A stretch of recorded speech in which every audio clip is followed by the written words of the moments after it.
There's a moment somewhere around the time your knees start to creak and your hair begins to thin when you realize something deep.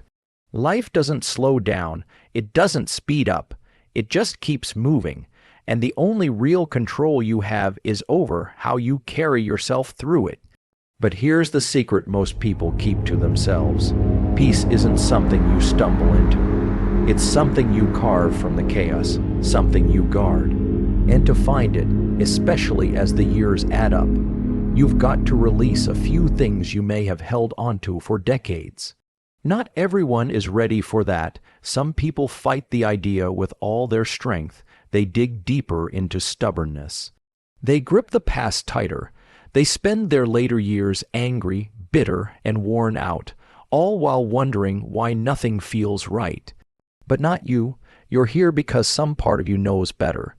You've seen plenty, lived through enough, and you're finished wasting your days on habits that drain you. Let's begin with the first one, and it's a big one, holding grudges. Now, I know some people don't deserve forgiveness. Some wounds go deep, they weren't fair, they weren't your fault. Maybe they came from a family member who betrayed you, a friend who vanished when you needed them most, or a partner who left marks you still carry. I'm not here to excuse what they did. I'm not here to tell you to pretend it never happened, but I am here to say this. Holding onto resentment is like drinking poison and expecting the other person to get sick. It doesn't work. It never has. All it does is drag you down. It sours quiet mornings. It makes your heart race when it should be calm. It replays old arguments in your head on a loop, like a bad radio station you can't turn off, and worst of all, it traps you in a moment that's already gone. A moment you survived, a moment you were strong enough to live through, even if it hurt like hell, so release it. Not for them, for you, because peace isn't about forgetting, it's about choosing to stop reliving the hurt. It's about clearing that space in your mind, your body, your soul for something better. Joy, stillness, laughter, maybe even love. Some people say, but if I let go, they win. No, if you let go, you win. You stop letting what they did shape who you are now.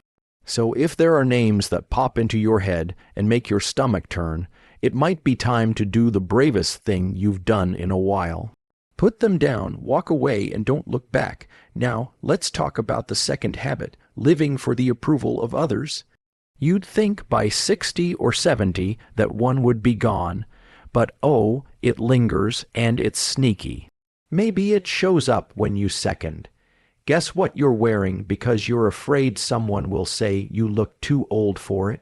Maybe it hits when you're about to say something honest, but you hold back because you don't want to upset anyone.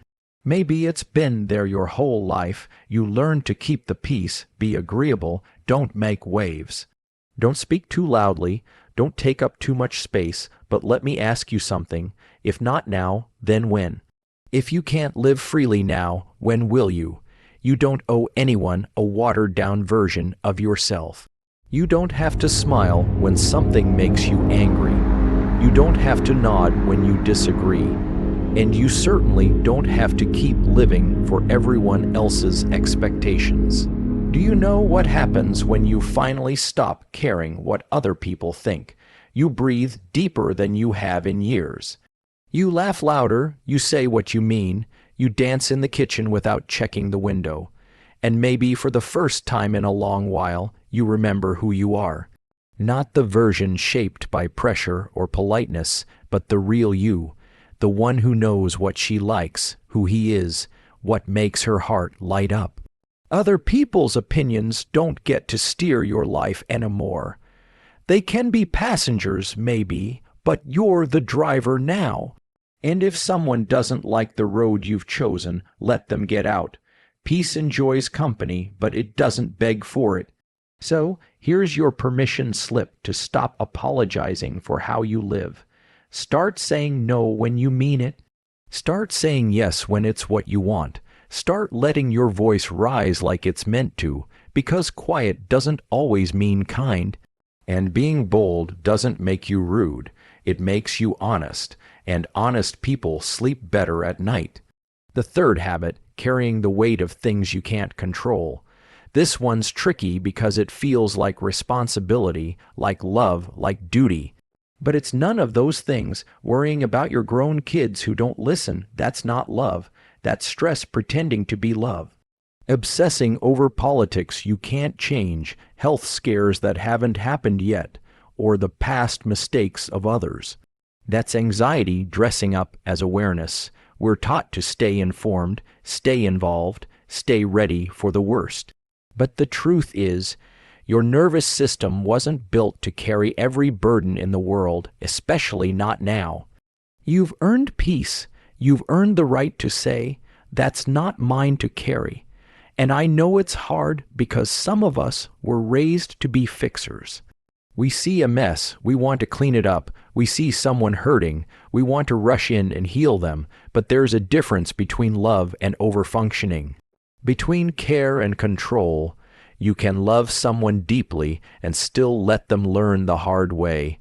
You can care about the world and still choose to protect your peace. You can be a kind, thoughtful, wise person and still draw a big, bold line around your sanity. There's an old saying, let go or be dragged. Most people get dragged through arguments that aren't theirs, through fears that never come true, through situations that would have worked out fine if they'd just stepped back. So maybe it's time to do something radical, lay it down, not because you don't care, but because you care too much to keep burning out. You don't have to have all the answers. You don't have to fix every problem. You don't have to watch the news every hour or call that relative who never calls back. You just have to live, and living, real living, means knowing where your edges are. It means knowing what's yours and what isn't, what helps and what hurts. So if you're carrying someone else's crisis, maybe ask yourself this: are they carrying yours? If not, it might be time to let go of what was never yours to begin with. These three habits, holding grudges, chasing approval, and carrying too much, they steal your time. They steal your stillness. They steal the parts of life you're supposed to enjoy. And you've got too many good mornings left to waste them.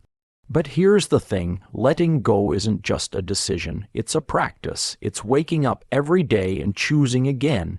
Choosing peace over drama, choosing rest over worry, choosing joy over resentment. And if that sounds hard, good. It means you're doing something that matters, because peace isn't found, it's built, one choice at a time. So, now that we've put those three habits on the table, let's talk about what happens when you actually leave them behind. There's a strange silence at first. You stop reacting so fast. You stop checking your phone for apologies that never come. You stop thinking about that one conversation from 10 years ago that still plays in your head like it's fresh. And in that quiet, something new starts to grow. You feel lighter, not because your problems are gone, but because you're finally not dragging the past into every room you enter. It's like taking off a coat you didn't realize you were wearing.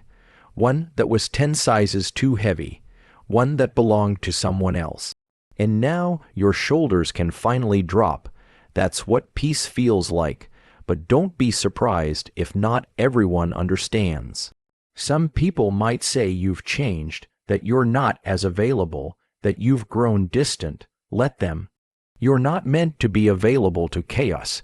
You're not meant to be a sponge for other people's messes.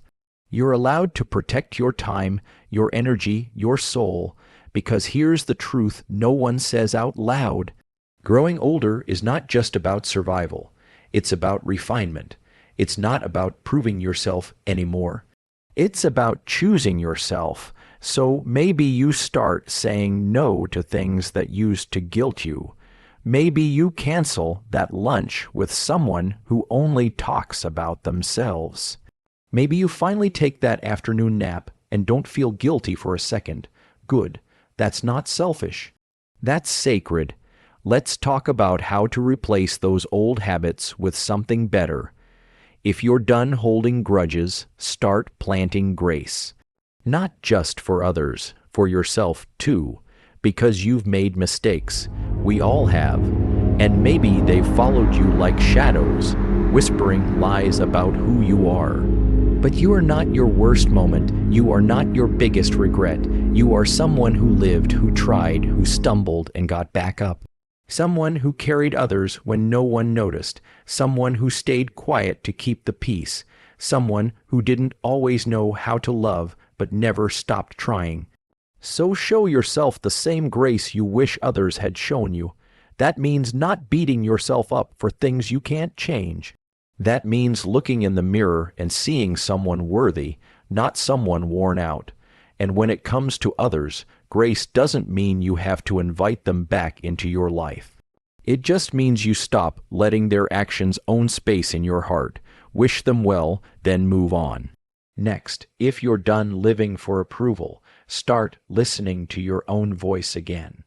Ask yourself what you want, not what your kids expect, not what your friends think is age appropriate, not what society says is dignified for someone your age. What do you want? To start painting again? Do it. To move to a quieter town? Start packing. To wear bright colors and red lipstick even if someone dyes you in the grocery store? Go ahead and strut. You don't need permission to be yourself, and you certainly don't need applause. Sometimes joy is private. Sometimes it's found in the quiet moments when no one's watching.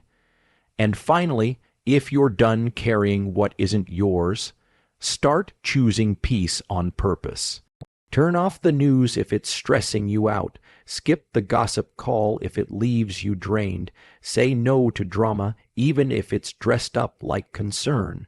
Protect your peace like it's gold, because it is. Start your morning slowly. Stretch before you get out of bed. Breathe in something good. Maybe it's the smell of coffee. Maybe it's the light coming through the window. Maybe it's just the fact that you woke up. You woke up. That alone is a gift. Let that be your anchor. Spend more time in nature. Even if it's just your backyard, watch the birds.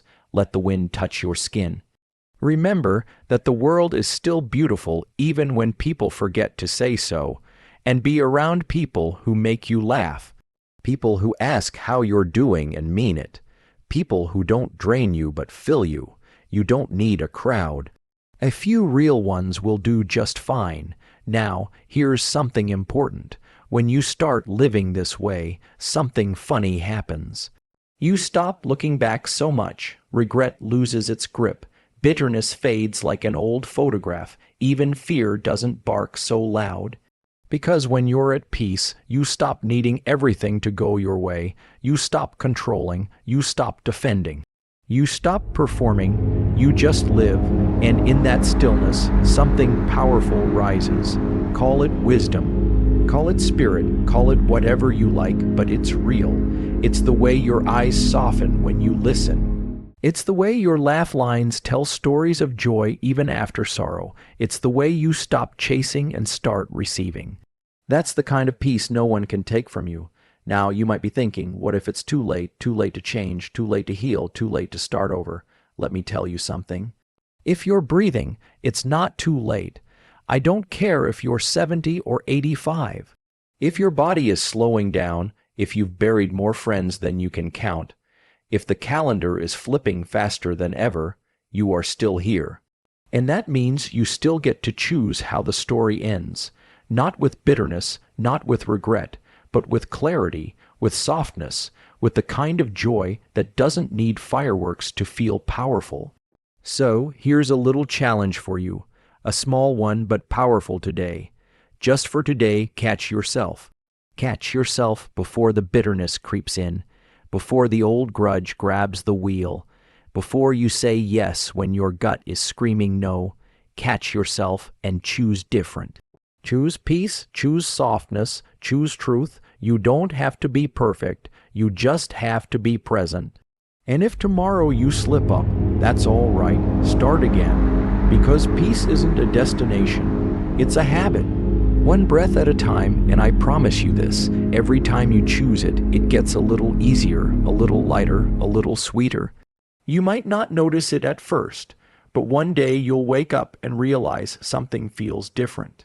There's more room in your chest, more quiet in your mind, more love in your mornings. And when someone asks how you're doing, you won't have to fake it. You'll say, honestly, I'm good. And you'll mean it, not because life is perfect, but because you let go of what was never meant to stay. You laid down the weight. You stopped chasing shadows. You found peace not by accident, but on purpose. So if no one's told you lately, let me be the one. You're allowed to live light. You're allowed to live true.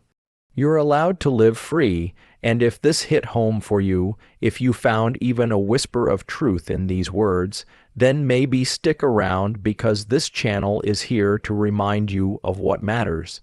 Drop your city in the comments if you're watching from somewhere peaceful or somewhere you wish felt more peaceful. And if you're ready to keep carving out the life you really want, you know where to find us. We're just getting started.